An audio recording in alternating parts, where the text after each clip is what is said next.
Folks, it's official. The season is over before it even started. Can you believe that? No? Good. I don't want you to because we're not there just yet. But I will say, when I woke up, no, not woke up. Had been up for a couple hours when I first saw the news. And if you've been living under a rock, if you will, Gerrit Cole is getting an MRI on his pitching elbow. Saw this news and I was like, you know what? There it is. Things have been going too well. We had to hear some sort of, I don't know, bring it back to earth news. And this is kind of what that is. Now, we'll get into, and how you guys doing, by the way, for those who are in the live chat right now. I will be taking some questions, just chit-chat with you guys more so towards the end, but I do have some thoughts to get out before we get to that. So yeah, Gerrit Cole getting an MRI on his pitching elbow. Immediately when you see the news, and still to this moment right now, panic is the vibe. I've calmed down a little bit because we don't know what's going to come out of this. There is, to be honest, a significant chance it leads to him being revealed as having a torn UCL, which would be Tommy John surgery, done for the year, would keep him out pretty much through mid-2025. That would be worst case scenario, jump off a bridge scenario, I no longer have a will to live scenario. That would be horrible. But there is still the possibility that he just has some soreness, some fatigue. And we'll get into, I guess, the tweets that first broke this news. Max Goodman, Gerrit Cole has elbow discomfort and will have an MRI on his elbow today, said Aaron Boone. Cole has had trouble recovering from his outings recently this spring. He likened it to how he feels during the year when he makes regular season starts.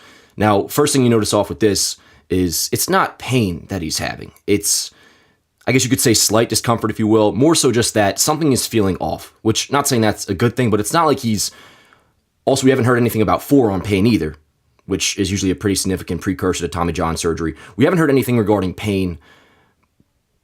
Generally not feeling right is the vibe we're getting so far. The Yankees do not expect to have a prognosis for Gerrit Cole today, being Monday, or tomorrow, being Tuesday, obviously. So we're going to have to sit on this for a couple days without knowing what's good with our ace. And we had a couple comments from, Nestor. He's a big part of this rotation. Tough to hear the news. He's well aware of his body. He knows what he's doing in and out throughout the whole year. I feel like this is something that he's trying to get ahead of. Now, that part right there makes me feel better. And we'll get into another tweet that is similar to this. But if you want to be positive, which is typically what I do, but when it comes to, this is, I'll just tell you guys right now, if we do lose Gerrit Cole, knock on wood, for the whole year, I ain't going to say, for sure that the season is over. But, man, it would definitely, it would be a significant hit that would have me thinking expectations going from World Series or bust to will this team even make the playoffs? That's how big of a deal, as you guys know, losing Gerrit Cole would be. But there's another tweet, and I'm glad Nestor said that. It feels like he's something that he's trying to get ahead of, more so like precautionary MRI, rather than there being already significant damage. We also hear from Andy Martino, the word precautionary is being used regarding Cole's elbow MRI. One never knows when MRI shows, but the initial feeling is not one of extreme concern. So hopefully that's the case. Because if Gerrit Cole is just out for, let's just say, even 1 to 2 months, which is crazy to say that it's probably best case scenario, at least for me right now, just 1 to 2 months. And by the way, how's the audio sounding, guys? We all good and crisp here? I hope you guys can hear me. If not, then I've just been rambling on for a couple minutes now without you guys being able to hear me. But let me know if everything sounds all right. But at the very least, expecting him to miss opening day. I think as Yankee fans, we should kind of come to that realization that no matter what, let's say the MRI does come back clean, he's kind of set back right now. He's going to need a little bit to build himself back up because he's only made one spring training start. Has been throwing a couple, live BPs, simulated games and whatnot. But let's just say he takes a week off throwing. At the very minimum, his pitch count is still right around 30, 40 pitches. Opening days in 2 weeks, chances are you're not getting up to that 90, let alone especially 100 pitch count mark. So expect Gerrit Cole to begin the season on the IL one way or another. With that said, if it is only just a month, that to me would be a huge W because the Yankees, this team is really good. This team is a very good team that can survive 1 month without Gerrit Cole. And hell, maybe even the whole regular season they could technically survive without Gerrit Cole in terms of getting to the playoffs. I don't think it's a foregone conclusion that there's not going to be an October for the Yankees if they don't have Gerrit Cole. But it's hard to imagine. And I know people will bring up how the Rangers just won the World Series without Jacob deGrom. I get it. It's not impossible. But who could pick this team as the World Series favorite that we think / thought they would be going into this year if they lose the best pitcher in baseball?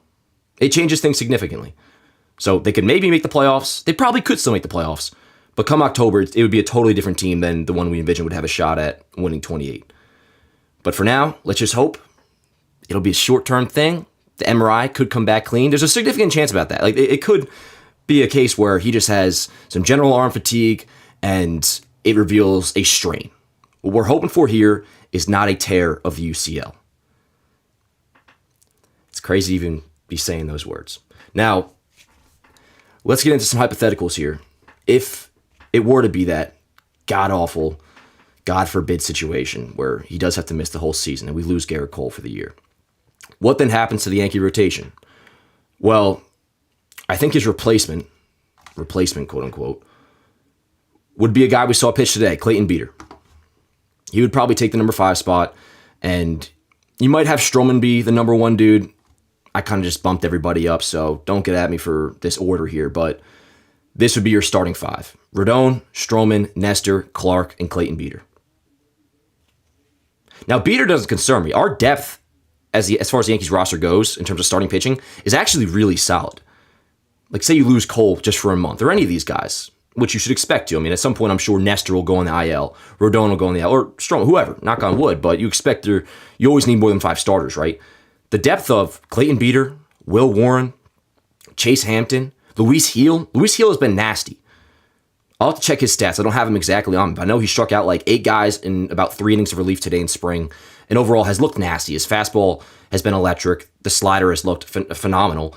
And remember, 2021, when he was healthy, I mean, there was talk that if we got past that wildcard game in Boston, he would potentially started a game over Corey Kluber. At least I wanted him to. He looked great. And he was like setting rookie records. And I'm excited about Luis Gil, follower of Yanks Ave, by the way. Shout out to him. The Yankees' depth is fine. They can, what's the word I'm looking for here? Survive, I guess, a 1 or even a 2-month thing where whether it's Cole or somebody else misses time. But it is scary seeing Rodon being your number 1 guy. Or if it were to be Marcus Stroman, whoever it may be. I mean, I don't need to, explain to you guys. You all know how catastrophic it would be to lose Gerrit Cole. Which, once again, we're not there yet, but I'm preparing for the worst, to be honest. Now, Beeter has looked nasty this spring. You see the stats there, 9 innings pitched so far. He threw again today, 4 scoreless against Philadelphia. 2 earned runs in 9 innings, 11 strikeouts, 7 hits allowed. He's looked great. Fastball that's hitting right around 96, averaging about 95, but touching 96, 97. His slider he's pretty much been a 2-pitch pitcher. Fastball, slider, he'll mix in a changeup here and there. For those who don't know, we got, and this probably honestly should be like the number 1 or number 2 point to put on Brian Cashman's resume, at least at this point. He got him for Joey Gallo. The Yankees acquired Clayton Beeter for Joey Gallo at the 2022 trade deadline when they sent him off to the Dodgers. They got this guy back that, regardless of what the deal is with Gerrit Cole or not, it's clear he's going to play a big role in 2024 for the Yankees. And so far in spring, and here's the stats right here for his game against Philly today, the dude is nasty. And he's got a very nice presence about him on the mound. I am excited about the idea of Clayton Beeter making starts for the Yankees this year. It's not him that concerns me about what the rotation would be. It's just the obvious. Losing Gerrit Cole would suck. It would be devastating. It would be horrible. Now, there's also the idea of Blake Snell, of course, is still out there on the market. Jordan Montgomery is still out there on the market. And I'm sure Scott Boras and Blake Snell are licking their chops right now saying, yeah, maybe we played this right. Of course, the initial offer the Yankees presented to Snell before signing Stroman was $150 million over, I believe it was 5 years, possibly 6. Right around that mark. That was off the table once they signed Stroman. Do they put an offer back out there now that, I mean, it would take, I think the only shot that happens would be if Cole does get Tommy John. I don't think if, he's only missing a month or so, that's not really going to change it too much. But I'll say the only way they go out and get Snell or Monty is if the worst happens, which, once again, is Tommy John. For now, I still don't think, we all know the deal with the Yankees tax situation. Because they're above that 3rd threshold, everything is taxed 50%. So you sign Blake Snell for $30 million a year, it actually is going to cost $60 million a year. And I love Blake Snell. I want him bad. I can understand. I'm going to defend the Yankees a little bit here. Blake Snell is not worth $60 million a year. Now, once again, going back to if Cole does need Tommy John, I mean, if you don't go out and get one of those guys, you may not have a season. So if you don't have a choice, that may be your only option to pay him that much. But for now, we just got to hold that hope, guys. Got to hold that hope that it won't be the worst. And it might not. It might not. It might not. So that's true. No, well, Feo brings up a good point. Now we can get into some of what you guys are saying. Luke Weaver is also an option as well, of course. But he just got scratched from a start tomorrow with a stiff neck. Not that that's going to be anything too big. My preference, and it's not a bad point, Feo, that Luke Weaver would possibly slot in over Clayton Beeter. My preference would go to go with Beeter.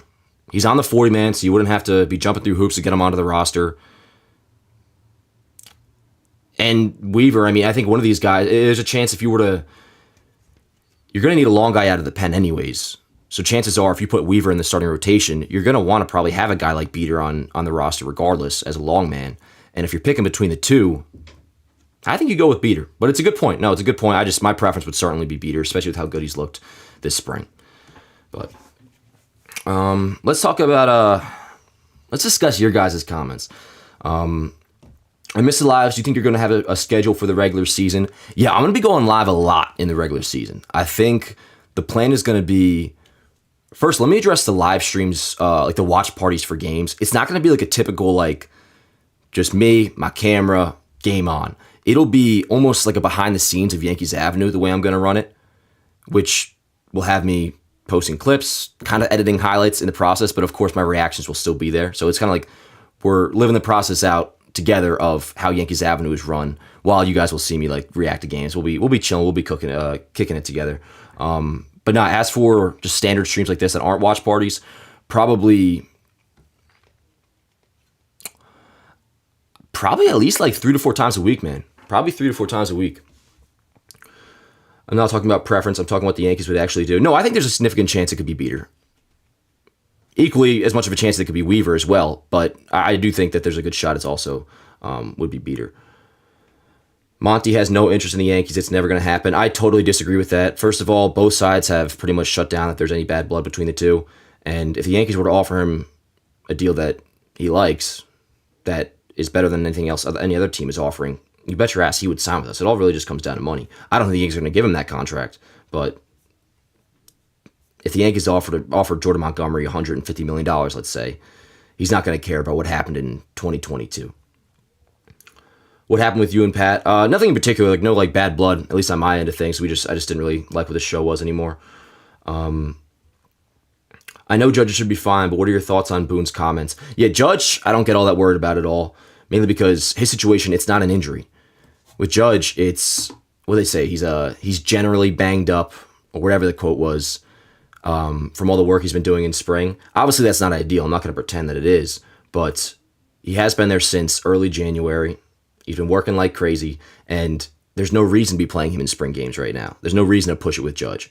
It's not a situation where Judge is dealing with a possible, like a lot of people are bringing up, going as far as saying he has like a grade 2 oblique strain. Like, no.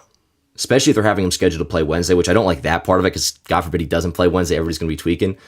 If it were the regular season right now, a game in April, he's playing 100%. So I don't get worried that much with Judge.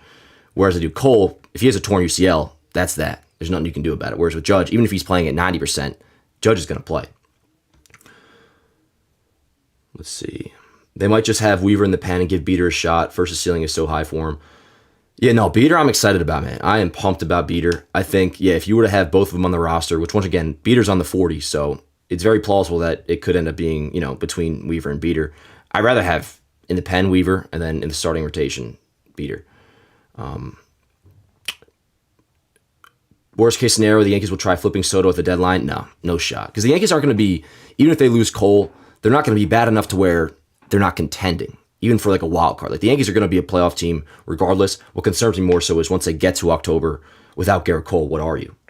And I think we can all agree they're not a World Series team. Let's see here. Luis Heel would be a nice 6 starter as well. Yeah, dude. I was talking about it before, but Heels look nasty this spring. I would be pumped to see him healthy for the whole year. With Giolito gone, I think Monty will end up with the Red Sox. Dude, I don't know, man. I don't know. You never with the Red Sox and the way they're operating this offseason, dude. I feel like they know.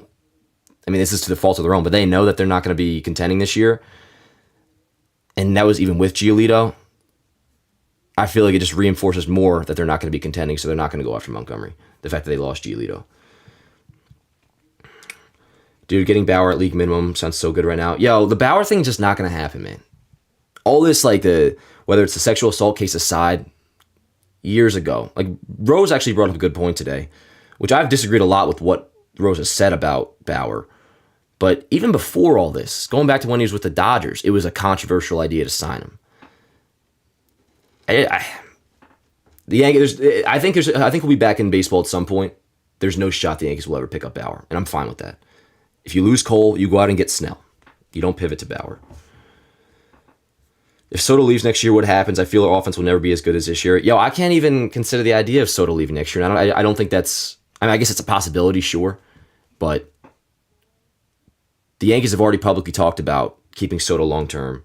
Soto clearly is having a blast year, which doesn't mean all that much. It comes down to the financials of it. Like, what is their offer going to be for him?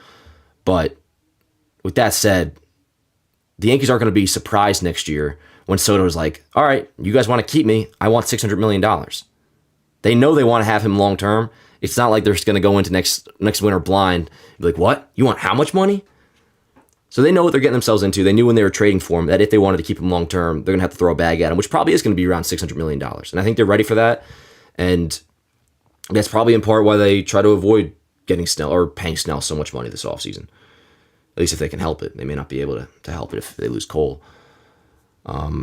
Does Judge have a chance to break the AL home run record now that he will get pitches because of Soto? Well, he's going to be hitting behind Soto, so that he won't have Soto protecting him.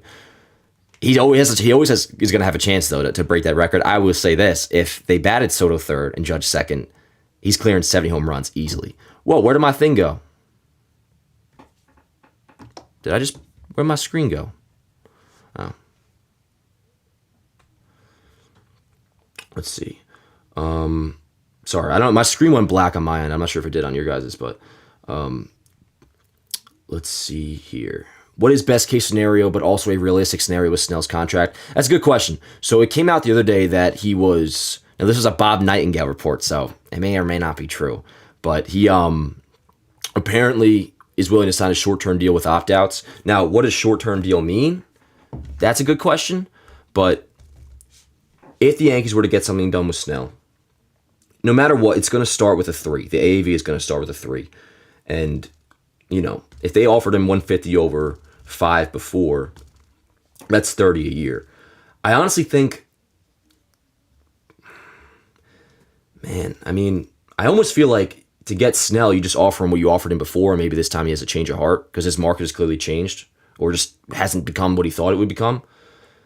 It'll be close to the original offer. It's just a matter of that, I feel like. Are they willing to go back to that?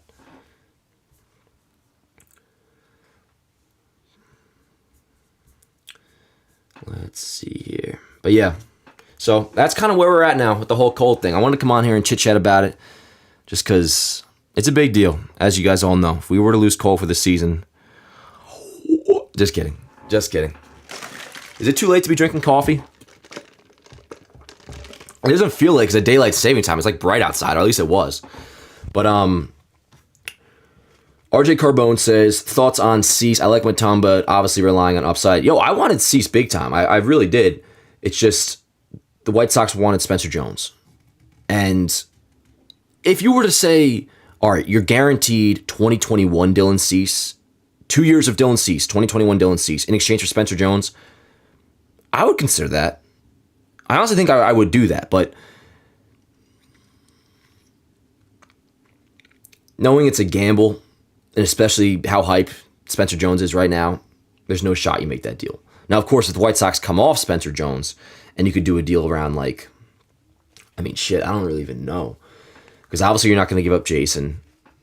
Peraza doesn't have nearly enough value to headline that deal. Neither does Everson Pereira. You don't want to give up more pitching prospects after what we gave up with Soto. So Hampton's off the board. Will Warren's off the board. I don't think it happens. It would just have to revolve around. It would have to center around Spencer Jones, and I don't think any of us would be willing to do that, knowing how much of a gamble Cease is right now. It's crazy to think we're looking so good and one person goes down and it's completely flipped upside down. Yeah, some people will say that and present it in a way as like a diss to the Yankees. Like they did it last year with Judge, where they're like, man, the Yankees lose Judge and all of a sudden they're exposed and shows how bad like their depth was. I mean, there's certain guys where that makes sense. Aaron Judge is the best player in baseball. You lose him, you're going to get significantly worse. And not to mention, and I'm not defending the 2023 Yankees because ultimately they would have been fucking, whoever they faced would have had their way with the Yankees in the playoffs. So ultimately the outcome would have been the same. It would have been a disappointing season. Even losing Judge last year, I'm telling you, if Rizzo just hadn't had the head thing, and I mean that in itself, plus if Stanton was just somewhat decent, they'd probably still make the playoffs. One, because they'd just be better. Two, ahead of the trade deadline, their record wouldn't have been so bad. They'd probably end up making at least one or two moves.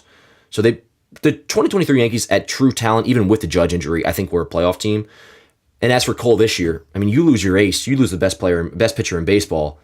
It makes sense that expectations would be significantly dropped. So it's not like you can get on the Yankees for this. I mean, it's not like no matter how much, even if we sign Snell, like ahead of this, like say we went into the spring training with Snell or Monty, losing Gerrit Cole would shatter expectations. May not totally like bring him down to, like once again, I'm not going to go as far to say we're going to miss the playoffs, but it's hard to have any real like World Series aspirations if Gerrit Cole is not going to be around, regardless of what the rest of the team looks like. Tom F, thanks for the dono, bro. I appreciate it. He says, I think Arias and Lombard could get Cease. Arias is an interesting thought. Yeah, maybe. It'll be cool to get a look at Arias, which he played today, I believe. I didn't see his at bat. I think he was in Philly. He'll be in the spring breakout game this Saturday against the Blue Jays on March 16th. Lombard, I mean, that's a pretty hefty package, though. I'll tell you what, though, I'd be more open to that than Spencer Jones. I'll tell you, I think if they were to get a starter, though, it would be Blake Snell. Other than that, I don't really see a deal getting done. Who takes Peraza's spot on the roster? David Hammelberger asks. So I'll tell you, I don't even think Peraza was by any means guaranteed a spot. I think even if he were healthy, if he didn't pick it up this spring with the bat, you probably were setting him down to AAA anyways to get him consistent ABs. And you'd have Oswaldo Cabrera as the backup shortstop, which, hey, he had 3 hits on Sunday. Maybe he's picking it up. And Jack Curry has mentioned this. Other reporters have mentioned this. I subscribe to this as well.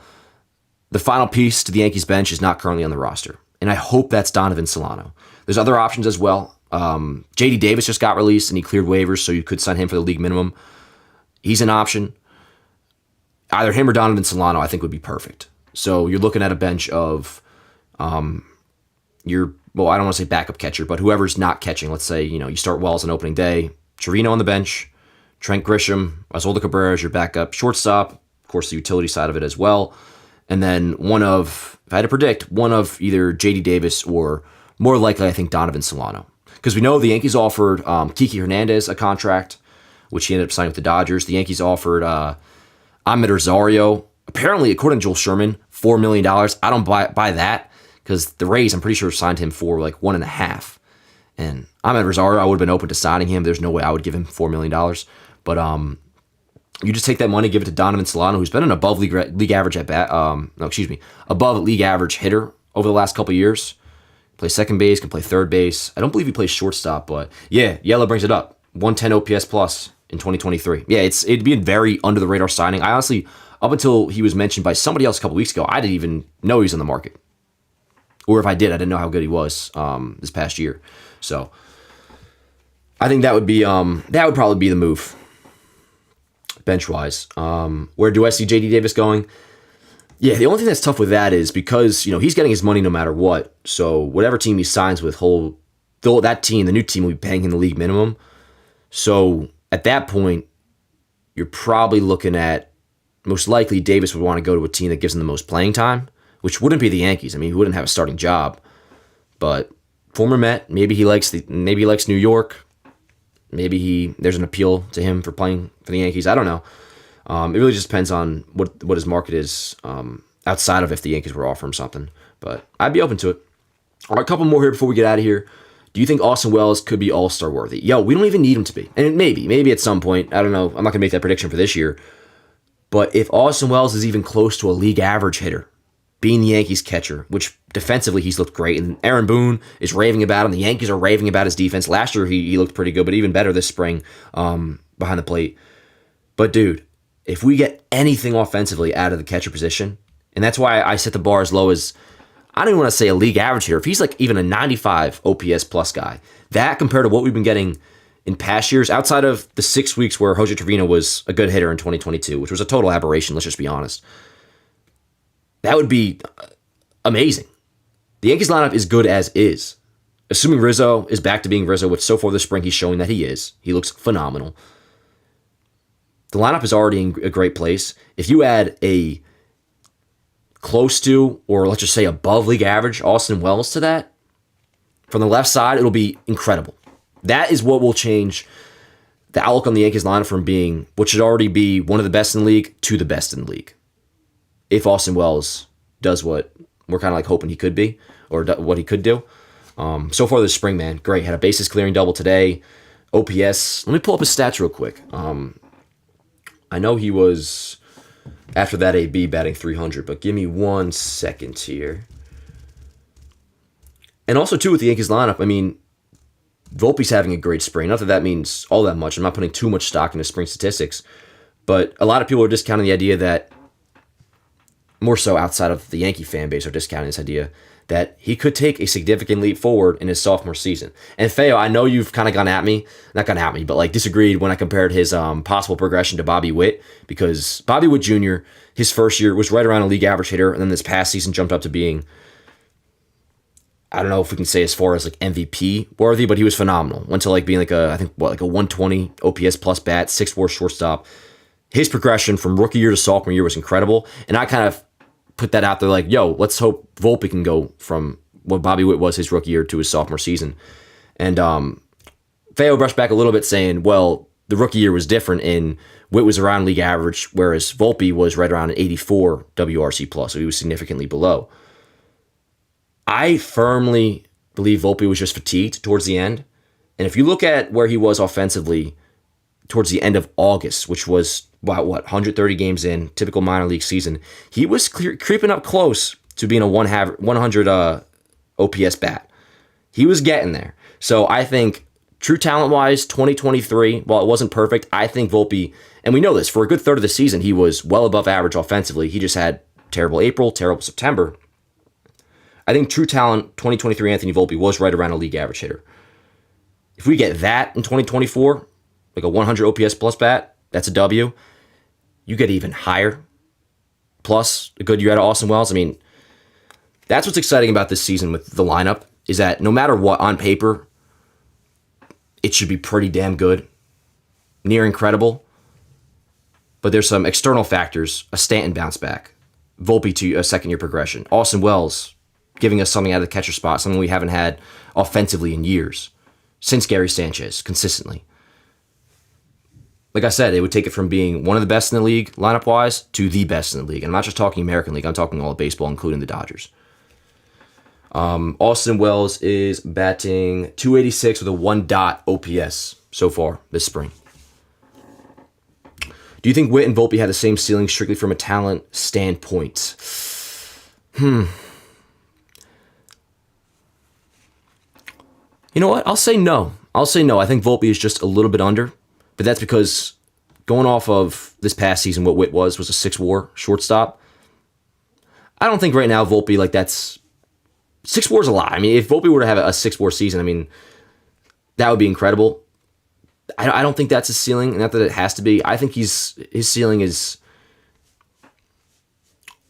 115 to 120 OPS plus bat, continued good defense, improved arm strength hopefully, but if he keeps winning Gold Gloves, word. A 4-win shortstop, a 4-WAR shortstop, 4 or 5-win shortstop, which, even though that may not be as good as Bobby Witt, that would still be a massive W for a homegrown player. RJ says, Vulpi's swing being more level will really help him find the gaps more and beat out grounders for singles. No, Vulpi's swing, a lot of people are excited about the progression of that. I don't get too much into like the mechanics side of things, just because like I'm not a hitting coach. What do I really know? But he is looking good this spring for sure. Another thing too, Stanton, Stanton looked good the other day. Had a nice double to the opposite field. A lot of balls he's hitting, he has been hitting hard. Not that that was his biggest issue last year. It was more so making contact. Going off of what I said before about external factors making the lineup go from great to incredible, if you get anything out of Giancarlo Stanton in the 7 hole, so that's that's the only way they would probably make the playoffs is if they lost Cole. How good the lineup is not something to understate. Be excited about the lineup and the offense that we're going to watch this year, especially when you compare it to what it was in 2023. Dodgers versus Yanks World Series. Yo, if Gerrit Cole is fine, which that's going to wrap it up for this one, though, guys. I do got to get out of here. If you can't tell, I'm like a little bit under the weather. We just did a whole cricket ball and play thing in the warehouse. And every time I'm in the warehouse, I get like a little under the weather, a little sick. So, but nah, I'll probably be back next time there's big news, which hopefully it's good news and not bad. But if Cole is officially getting TJ, you know, we'll be back on here to discuss that. But hopefully it's under better circumstances and not that. Hopefully we get news. Gerrit Cole's MRI comes back clean. He'll just be shut down for a week. May miss the first, even if it's the first month of April. First month of the season. That would be a W. So here's to hoping, knock on wood. If you're in here, please drop a like on this video. Subscribe if you are new. Love you all, and see you guys next time.